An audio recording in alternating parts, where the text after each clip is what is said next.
النهار الكبير. خذ راحتك. لطفي شكون؟ السلام عليكم. على من كتسول اسيدي؟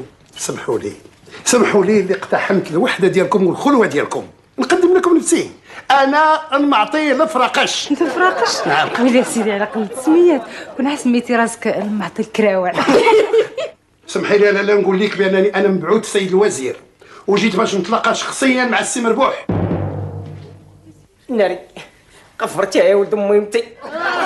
شوف نعم السي انا راه عاقل. وانا سيدي غير ولي مراته، وانا غير دريويشه بنته. اصلحك الله. وانا غير ولد الجيران جيت نطلب لهم شويه الملحه ما لقيناش.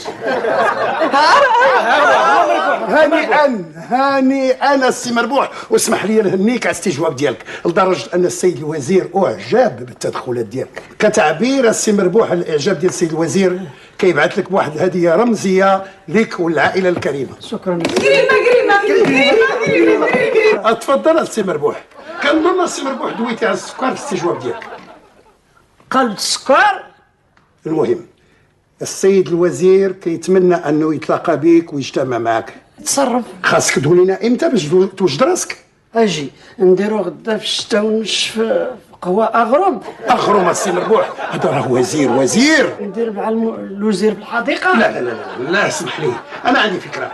اشنو رايك السي مربوح لو السيد الوزير يجي يتغدى معك غدا هنا؟ غدا لا، ما يمكنش حيت غدا انا داير غير زعلو. هي غدا نعمس غنكونوا مزعلكين، وهذا هو المطلوب، لان الوزير ديالنا حتى هو مزعلك. وما كتمكنلكش تصوري على لا ان السيد الوزير شحال مشتاق انه يذوق هذيك الاكله التقليديه الشعبيه. كيف هادشي كله هو ان السيد الوزير باغي يقرب اكثر للمواطنين الصالحين بحالك. الله يكثر خيركم يا سيدي، بارك الله فيك. المهم دابا انا غادي نمشي بحالي وموعدنا غدا مع الغداء. يلا سيدي قدامي. لا ورايا. الله يعنيكم يا سيدي. سلم لي على صاحبي الوزير. سلم لي على صاحبي الوزير. غادي يجي عندنا الوزير غدا. وصيفط لنا الكادو. هديت الوزير. هيا كادو الوزير. مربوح الزين.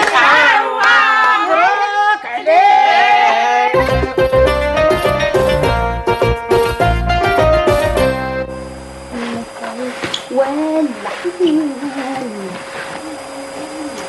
والله الا الوزير دار خير في الدار. باش خرج لينا شي منحه. فين عمرك شتي هاد الدار غادي نقيه بحال هاد النهار هذا؟ قول واش نلقى حتى هو بلوجهيات. بس يا ماما عندنا واحد الاقتراح. شي دابا هاد الولد اش غنديروا ليه؟ غادي نبكيو وغادي نغرسوه